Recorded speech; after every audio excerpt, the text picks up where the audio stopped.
Inside the Birds is back. What's going on, everybody? Geoff Mosher here, Adam Caplan there. It is the Inside the Birds game preview podcast, Week 11. Eagles come home where they have not played very well this year to face a New Orleans Saints team that I'm not even sure I can call them the New Orleans Saints too much longer with how injured they are or might be. We'll find out on Sunday, but their personnel looks a whole lot different if you have a pessimistic view of their injury report. We'll get into that, Adam.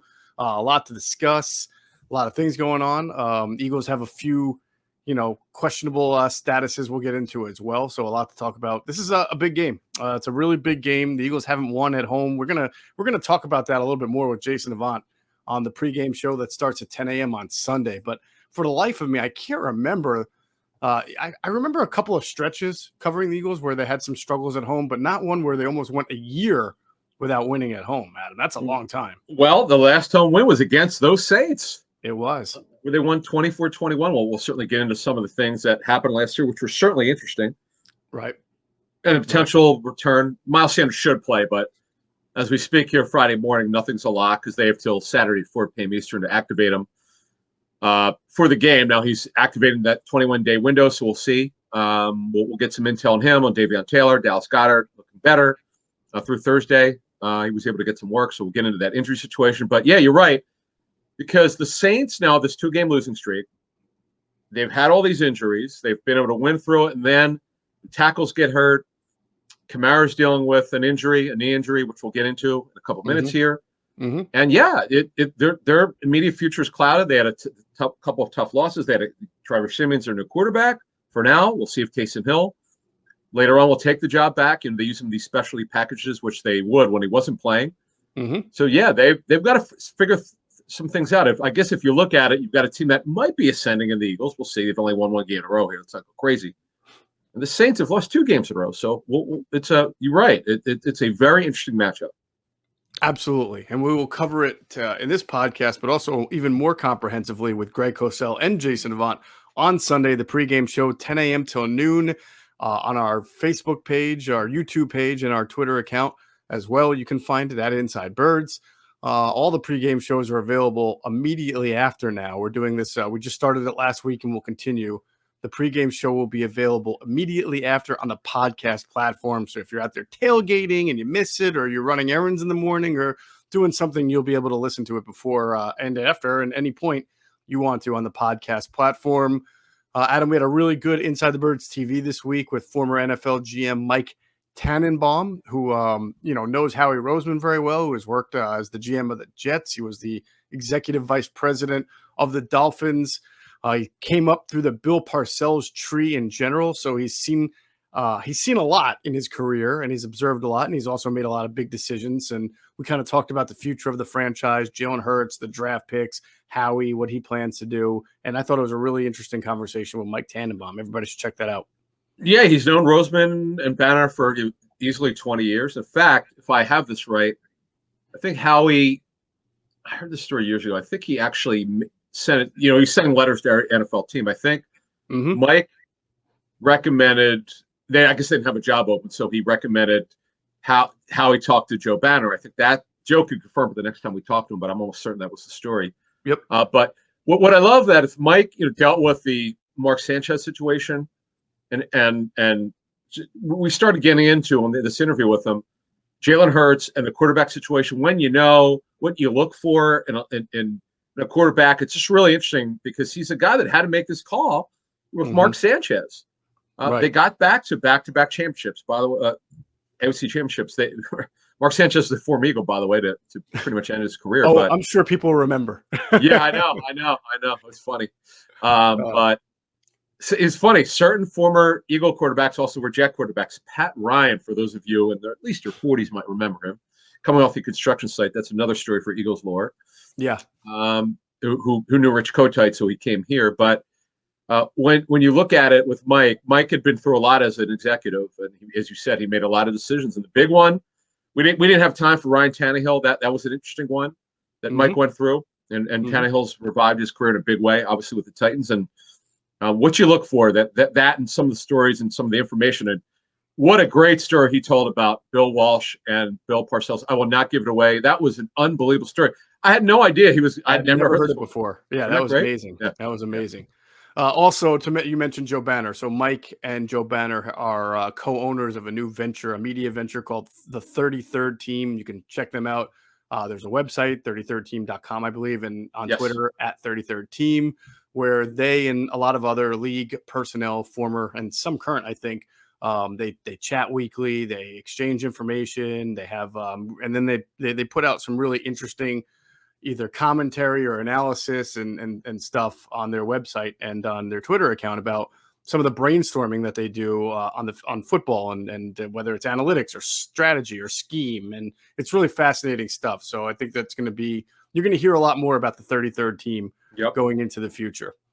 All right, let's Yes. get into I think we covered. Oh yeah, Ask ITB. We're gonna do Adam and I will do another Ask ITB. It's been a while since we've done one, an Ask ITB live stream next week. We'll do it Tuesday night because Monday night we have our radio show. So Tuesday night's a good time to get all your questions in. So remember, you can ask us questions by if you're an Apple user, go to Apple. Please give us a 5-star review. I promise you give us a 5-star review.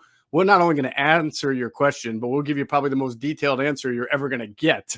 we really love it when you guys give us a 5-star reviews, and then we'll post something on our Facebook community page and Twitter as well, asking for questions there. But the best way to reach us is to give us either a review on Apple, and if you're not an Apple user, you can do it on our YouTube page as well, or our Facebook page, and we'll get to that. All right, let's talk about the injuries here, Adam, because this is a really big impact on this game, especially for the Saints.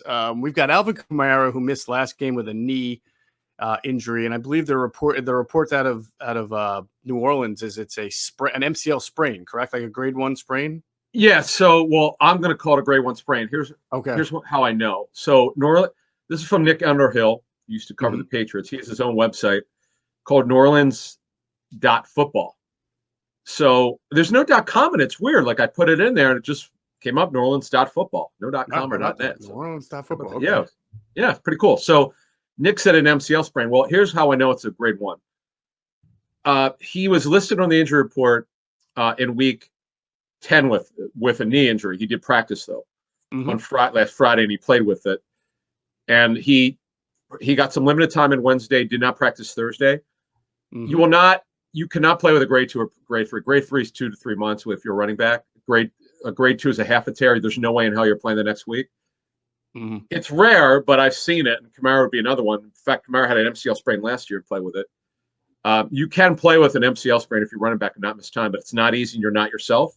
Right. The Titans defense is like no one's playing better than they are, so he didn't have a huge game last week. I think he scored. But the fact of the matter is that's something to keep an eye on. That's a big one. Now, Mark Ingram has done a nice job of reviving his career. It's been kind of surprising how well he's done. But that he would fill in. Mark Ingram is in his 30s now, but they've made that acquisition from the Texans, and he is now Kamara's backup. Yeah, which is, I mean, they don't have Latavius Murray anymore, and they used to be able to kind of, just pound you with Kamara and Murray, and then Taysom Hill would come in, and now they've got so many injuries. It's like, is it going to be Mark Ingram and Dwayne Washington? I mean, they're really exactly hurting there. I think this game just takes on such a different tone and texture about it if Alvin Kamara doesn't play. Because Kamara he's their offense. He's probably going to lead them in receptions this season if he doesn't miss any time. Right. Because he's got these games every season where he gets like 8 to 10 catches. You're like, wow, it's incredible. Right. Now, last year, the Eagles did a pretty good job of corralling him, but he's just so important to what they do. And Michael Thomas is out for the season. They're getting the most that they can out of this receiver corps. It's just not very good, if we're being honest about it. And then both tackles have injuries. They have not practiced through Thursday. Ryan Ramczyk has a new knee injury. This is new. Tron Armstead, their left tackle, who did not play last week. He missed 2 games earlier this season with 2 other injuries. Right. James Hurst is their top backup tackle. You might remember him from the Ravens. He started at guard earlier this season. Andrus Peat, for his pectoral muscle, he's out for the season. So Hurst would be there. And I don't even know who would start at right tackle. That's how bad it is for their injury situation. So they need somebody to play. We don't know quite with Ramczyk what his situation is, but those are the injuries. Those are pretty, as you said, those are pretty impactful.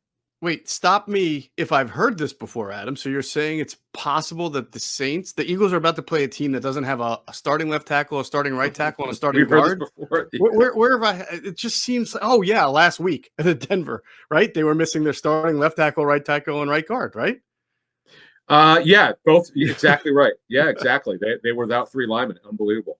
I mean, if these guys don't play, I know the Saints are a good team. I know they have pretty good depth. I mean, the fact that they have a winning record right now in this post Drew Brees era, and with Winston going down a couple weeks ago, just is a testament to the talent that they have, especially on defense, to be able to carry them through. But if these 3 guys, Armstead, Ramchick, and Kamara, do not play, if 2 of these 3 guys don't play, I think the Saints are in real trouble. I mean, you just are. At some point, this stuff gets to you, and even though you're hanging into games, and we'll talk about this a little more, but it's tough to keep hanging in there without that kind of personnel. That No, is a little bit much. I agree. I mean, they're really well coached. We're going to get into the matchups in a couple minutes here, but you're right. It would be very, very difficult, no doubt.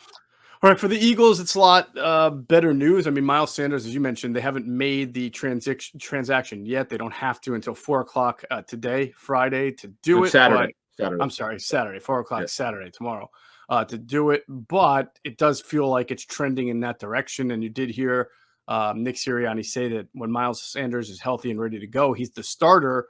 Of course, he also talked about the importance of having options for certain situations too. So we'll get into kind of the Eagles running game.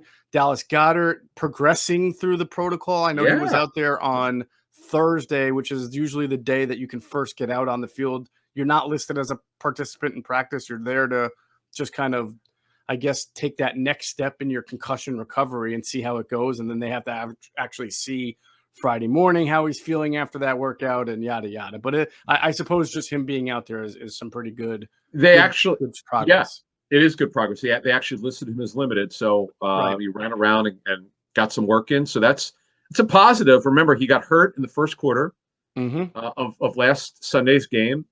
He didn't do anything. He was not even with the team on Wednesday, and he felt good enough to come in. He's progressing through the protocol. That's important because they're going to have to make a decision. They got to make sure because they're not traveling, that they have this advantage that they could just get him cleared Saturday, so he has to travel. Because last week, Josh Sweat had to get cleared before they flew, and he got cleared. So we'll see. Things are looking a little better. When you get hit in the head like that, and it was not, the league said it was a legal hit because he did not initiate contact Simmons with his helmet. It was legal, but that was a tough one.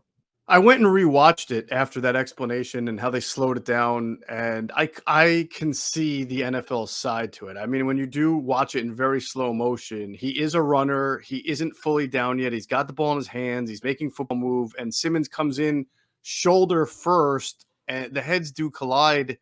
But I always say, like, when you lead with a shoulder into a person who's colliding into you, your heads are going to naturally collide, because that's how momentum and movement and physics work. So the NFL is right. He did not lead with his head. Correct. He led with his shoulder. Correct. So as bad as it looks, I understand why they called it the way they did. They did.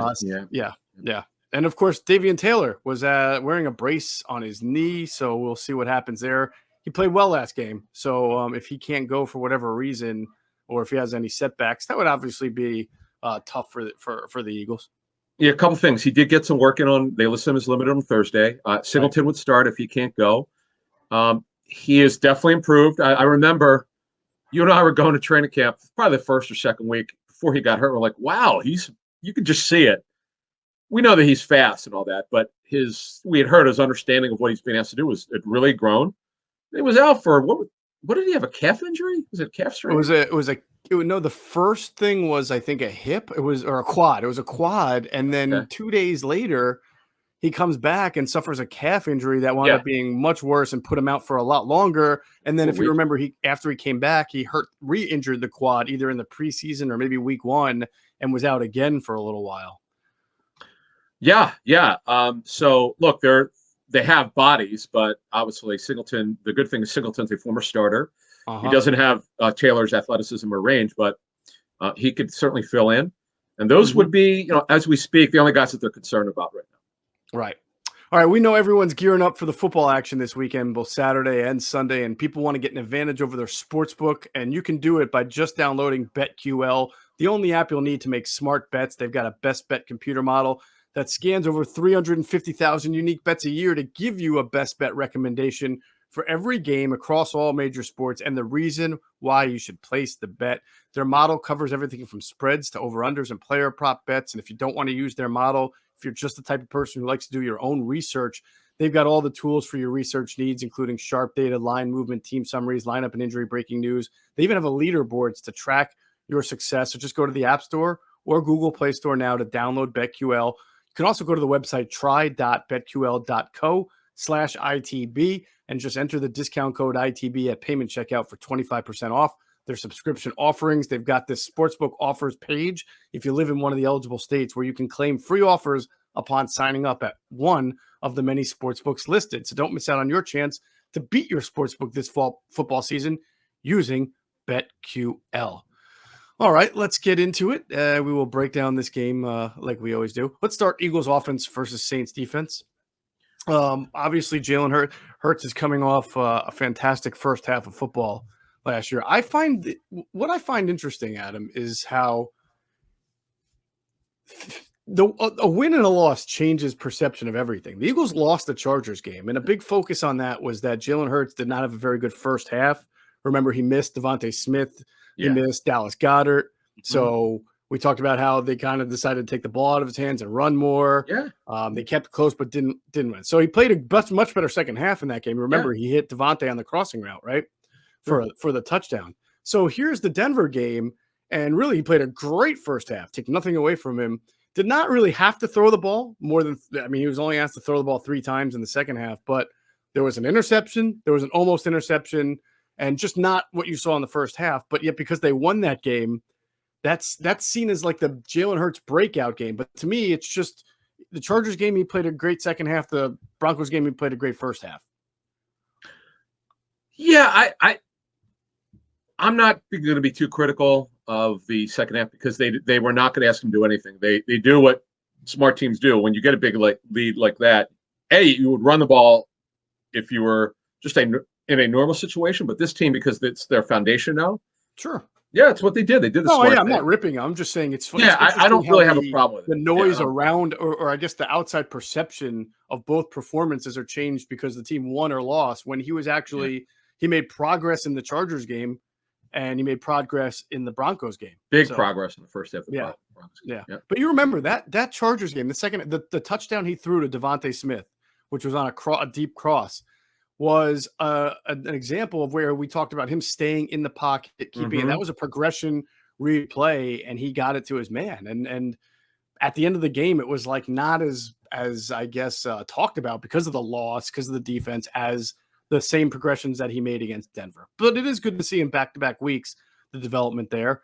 But let's talk about for this game. I mean, he's going to face a Saints secondary that is very, very good. And what are they? They play a lot of man coverage, right? I mean, they're second highest. Yeah, we'll get into their DBs in a second, but the key is if you could protect, they give up big plays. They've had their issues. One of the big reasons why they lost at home to the Giants, to the Falcons, they struggle. They give up because they play so much man coverage. They're not great athletes. They're just smart, tough corners. Right. They play a lot of dime. Play more dime probably than most teams. They're always a nickel, if not dime. And they just have a lot of players. Now, the one big loss for them is Chauncey Gardner-Johnson, who's on IR with a foot injury. He's a sort of a corner / safety, move around guy. You can play it on tight end, a receiver. Last week they played a lot of 6 DBs versus the Titans. Right. So it's just a matter of how you want to deploy it. There's no way to know what they're going to do against the Eagles, but I'll tell you this: if you could protect, just based on the numbers they've given up, I mean, just to give you a smattering, guys who just crushed them. Kenny Galladay got it big in that upset at New Orleans. John Ross had a bomb for a touchdown. Cordero Patterson killed them, absolutely crushed them. Kendrick Bourne, of all people, not very explosive. DJ Moore got him. Chris Godwin crushed him. They're awful against Now, here's an interesting point. They get crushed by slot receivers, but remember, you don't have to be a true slot. It's just anyone who's lining up inside gets them. So I would expect to see Devontae Smith inside. Sure. You know what? If Dallas Goedert plays inside, anyone who plays inside should be able to get them because they're going to be in so much man coverage. I would think, based on history. The team that plays this much man defense, I think, is a little bit they're scary for this Eagles offense because if they have the personnel, and they tend to be able to at least limit what Devontae Smith can do. We talk about, and then a guy like Chauncey who can cover tight ends and do a decent job against Goddard. This is where kind of the lack of a say that again. He's out. Goddard. Chauncey's out.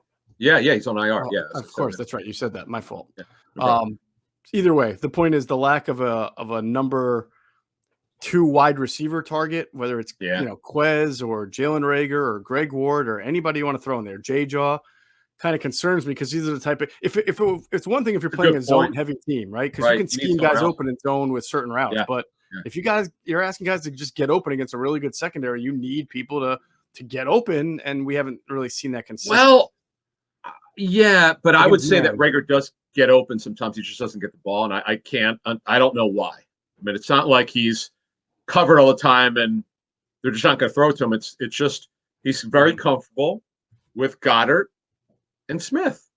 Right. And another thing, I get that Greg Ward is not a part of the offense. I get it. I get it.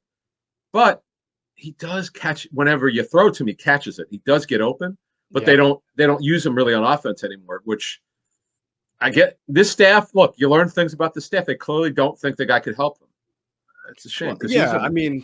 True. It's look, you're an 11 personnel. You got 3 receivers out on the field. You're going to try to get the most out of Quez Watkins and Jalen Reagor right now because they're going to stretch the field more. So, I mean, I feel like if you have Goddard out there, you've got your intermediary game.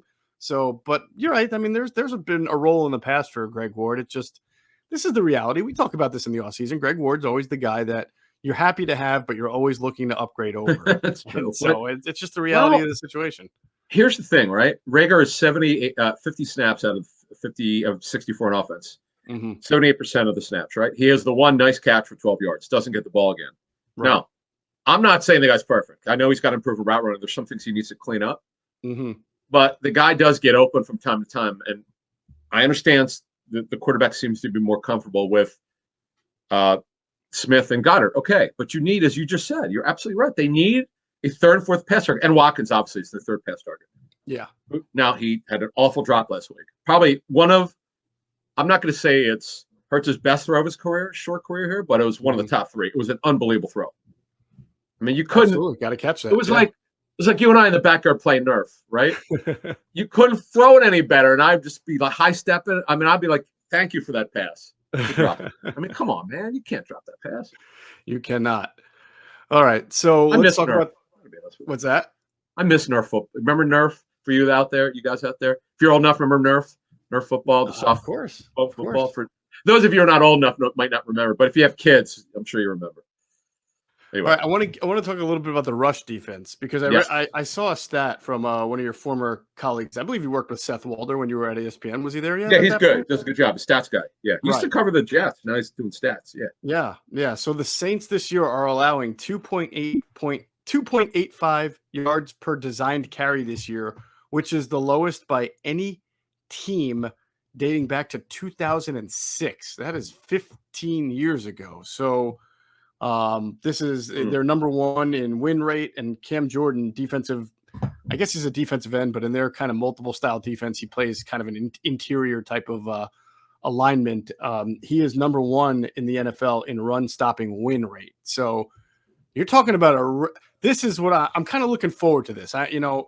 If you're just if you're just objective like you are and I are, I think this is awesome. This is the number 1 rush offense versus the number 1 rush defense. And, I'm going to go pop some popcorn when the game starts and I'll be there. But I mean, theoretically, I'm just going to see in this, heavyweight fight who wins. And this is going to determine how the game goes. I love that. In fact, that should be the title of the show today is heavyweight fight, because to opposing running backs, the Saints give up the fewest yards per carry, 2.9 yards per carry. Yeah. And if you see their front, they're not. Onyemata's big, but they're generally long and athletic. Right. Onyemata's gotten better. He definitely is. He had that suspension, but he's been back for several weeks. And another thing they're great with is they are amongst the leaders in least amount of missed tackles. They're so disciplined. Demario Davis, I love this guy. I remember him at the Senior Bowl. I was able to meet him, and he's a super smart guy. He's bounced around for the life of me. I don't know why he's bounced around in his career, but he's a great football player. And they're only going to play two linebackers. We were talking about they play a lot. They play more dime than most teams. They play a lot of nickel. Right. And it's going to be hard. Now you say we say this last year. He was running for 246 against them. Sanders 100 of that, 101 of that, I think, or 110 of that was Jalen Hurts, who they're now seeing for a second time. Sure, so, great point. Fair, but he's not even running that much anymore. Hurts had 18 for 106 last year. Sanders has an incredible 82-yard run. Yep. We made one guy miss, and he was whoop. Look, those all count. People like to take these away. Oh, well, he gets lucky. He gets these long runs. Like those don't count. Like that's count. Like that takes no skill. I actually did a story last year taking away those runs just for what's and giggles, and his yards per carry average was still respectable. This whole myth that he is feast or famine drives me crazy. He doesn't have a run longer than 24 yards this year, and yet he's averaging 4.8 yards per carry. So go figure that one out. I mean, the idea that you're getting one or the other with him is just such a fallacy, and it's not true. Yes, he does have a tendency to lose some yards and dance a little bit, and obviously, if he's not doing a good job, they've got Jordan Howard and Boston Scott there to rock with if they want. But he's going to be, as long as he's healthy, he's going to get some carries, and he does, as you just mentioned. You saw it last year. The Saints were good against the run last year too. He broke an 82-yarder. I think those are the type of runs you're going to need when you really get challenged up front in the trenches. This is such a great tactical goal. Just based on what you're saying, you made me think about the tactical matchups between Dennis Allen, the D coordinator for the Saints, is terrific, and Nick Sirianni is really doing a great job along with his coach. I mean, Sirianni's got it going on right now. He took him a lot. Look, he's a new guy calling plays for the first time. He's a new head coach. We've been pretty critical. We have been pretty critical of him when it was warranted, but he's got it going on here. I just cannot wait. I don't know when I've looked forward to seeing an Eagles team when they have a losing record, but we know they're better. I mean, they're probably better than the record, and they're going to have to prove that they are by winning this game. But this game is just, to me, so fun, the tactical matchups here. To getting back to our original point about the number 2 wide receiver, because Marcus Johnson, former Eagle, had a pretty big game last week, right? What the heck? Well, and as you mentioned, their attention, the Saints' attention was on A.J. Brown. And I don't know how many yards A.J. Brown had, so I can't tell you if they did a good job or not. But I know that Marcus Johnson was the leading receiver for them in that game. So logic stands to reason that they're going to try the same approach against Devontae Smith and make that second Eagles receiver beat them. So someone needs to be Marcus Johnson for the Eagles, former Eagle Marcus Johnson, this week. And I think that, that just really last week's game illustrates that. Yeah, because what with the way that they deployed it was really interesting. You never really know. You can never know for sure how teams are going to use matchups. But Lattimore was singled up on him. Lattimore's a great player, but he's not perfect. He's had some games where he's given up production. Yep. And they had Marcus Johnson, who's explosive, averaging 60.5 yards per catch in his career. I know he hasn't played a whole lot, but he's explosive. And A.J. Brown is not like that. A.J. Brown's great running after the catch. And so they doubled A.J. Brown, singled up Johnson because they thought they could, and he got him. I mean, that's what I meant. You can beat these guys. I'm telling you, there are plenty of examples, as good as their defense is, where they've struggled. Now, you would think they'd be better than this, but they're not super athletic at corner. And Godwin crushed them. Cordell Patterson, I watched that game.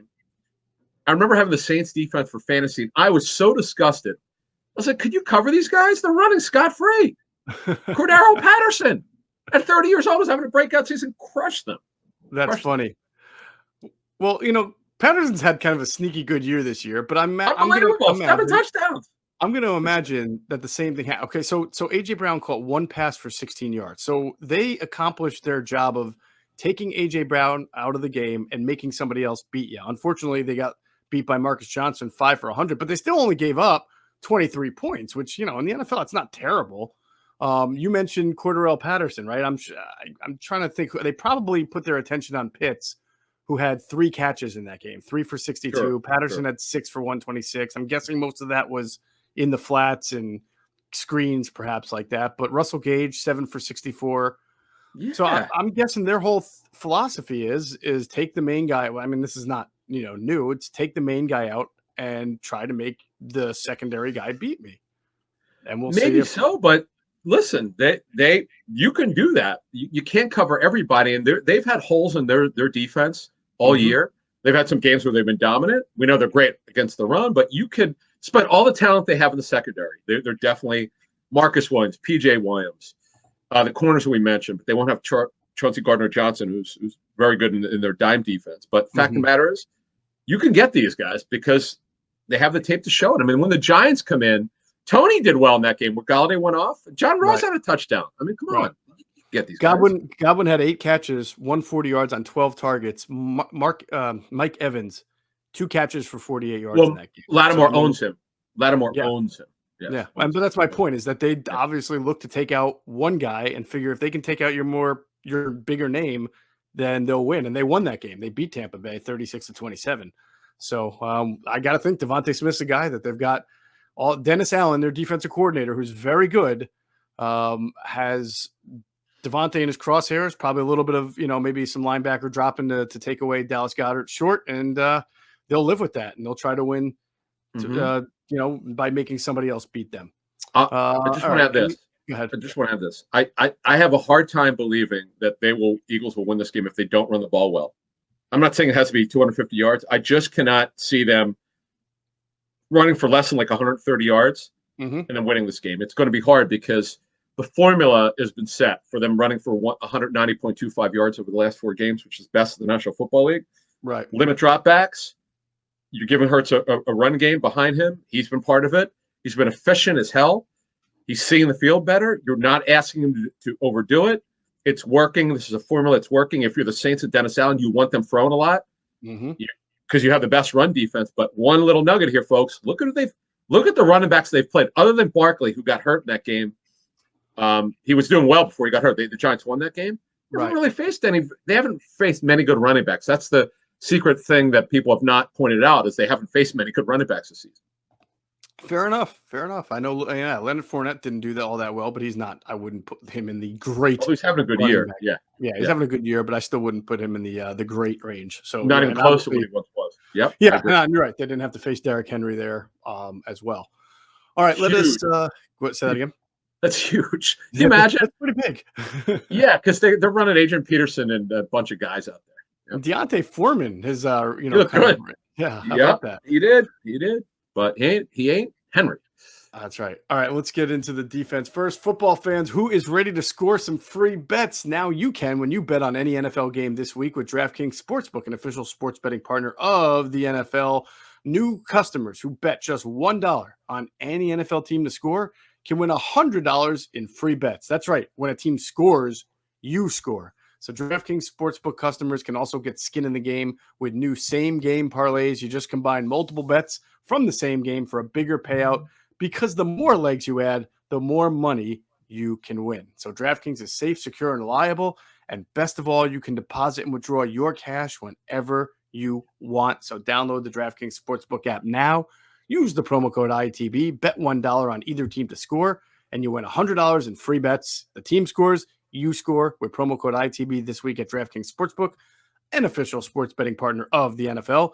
Must be 21 or older. Pennsylvania only. New customers only. Restrictions apply in partnership with Meadows Racetrack and Casino. See DraftKings.com/sportsbook for details. Gambling problem? Call 1-800-GAMBLER.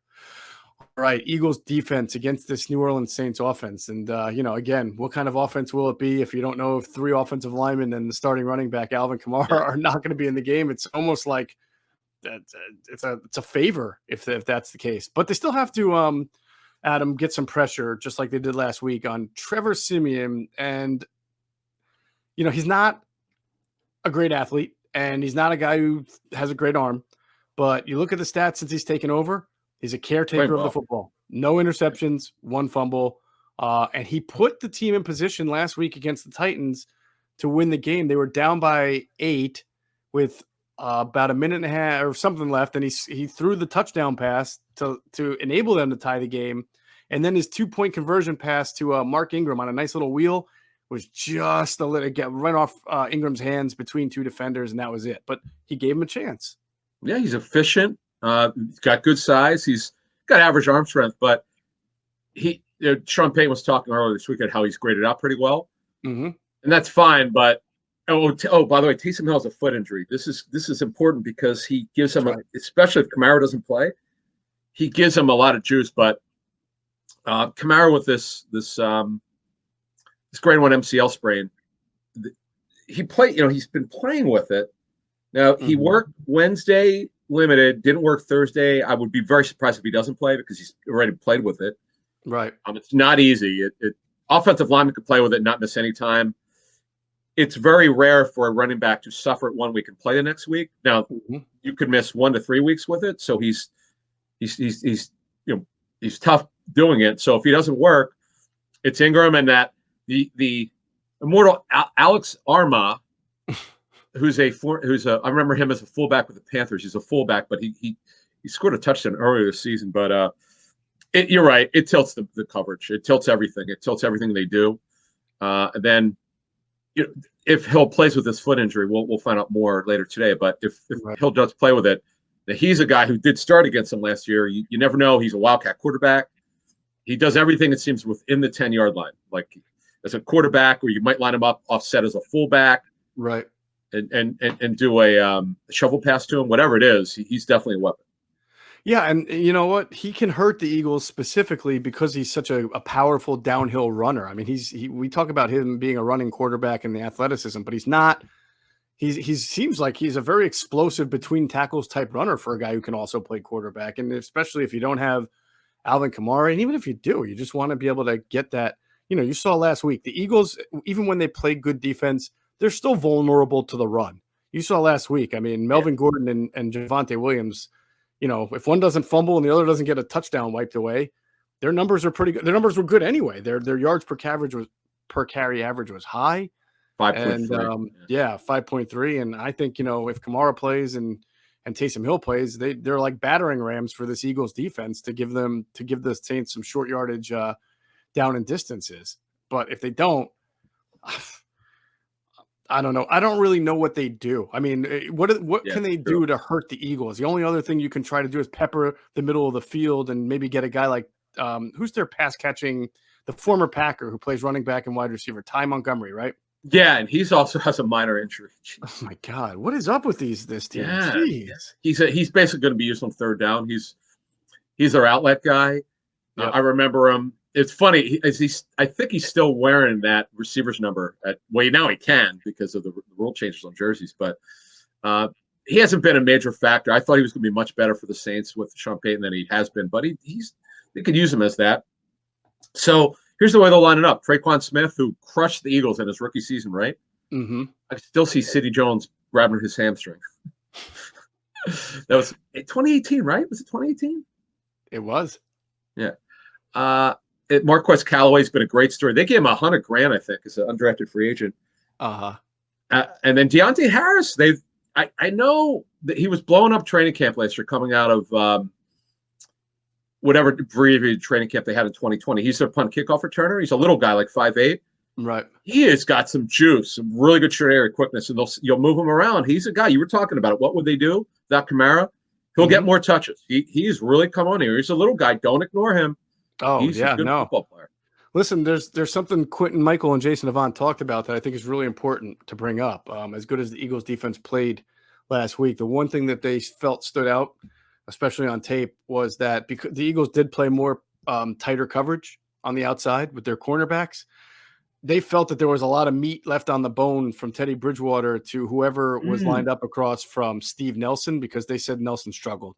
They said he really got a few times. I mean, we did see a big play to Cortland Sutton last week, and the way they described it, you almost caught Jason Avant Cursing? Not being a hypocrite, but almost saying like he almost started to understand why Jonathan Gannon had been refusing to play tight coverage, because he says that, and we talked about this, Steven Nelson's not a burner, but he said Steven looked very, very stiff in the hips. And there were times, and they also felt Anthony Harris, who's still trying to deal with the groin and the hand injuries, also at times looked stiff in the hips. And they said that they think that Marcus Epps should continue to play more snaps because he's just giving them more athleticism on the back end. But to your point, a guy like Deontay Harris, if he lines up against Steve Nelson and Nelson tries to press him and doesn't get his, forget it, right? You don't get your hands on him. No, he's like that jitterbug. Vroom, he's gone. Right. So I agree. This is a guy that you got to worry about. So then tight end, it's Adam Troutman, who they drafted to replace Jared Cook. He unfortunately had that ankle injury, but he's okay. Juwan Johnson, I like. He's a former college receiver who is a tight end now. Penn Stater. Yeah, that's right. That's right. Exactly. He's transferred. Yep. And he's super athletic. He's not wide. He's tall, but he's not wide. He scored 2 touchdowns, I think, in week one. I know he scored 2 in one game. I forget which game it was. He's still learning how to play the tight end position at this level, but he's a guy to keep an eye on.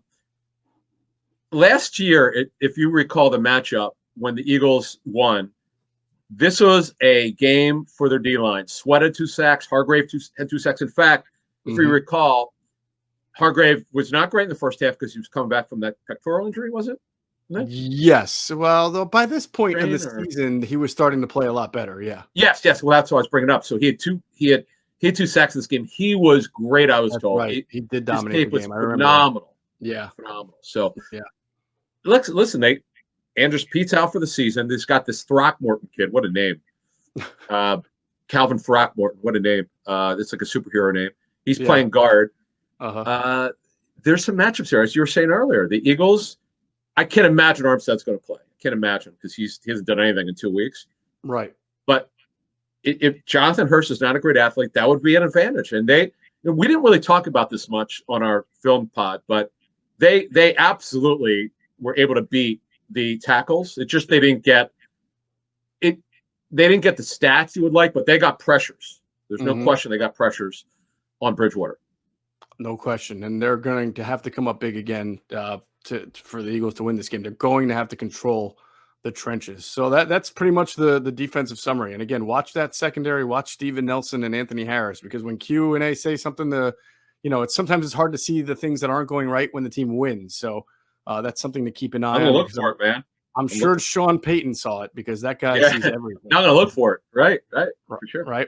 All right, let's take a break and remind everybody about our friends at PHLSportsNation.com, enhancing the fans' experience by their coverage of all of Philadelphia sports teams. For the fan, by the fan is their motto. So check out all their great coverage and content on PHLSportsNation.com. You can find them on Twitter at PHLSportsNation. We'll pause real quick for a word from our other friends and sponsors, including our buddies at Sky Motor Cars.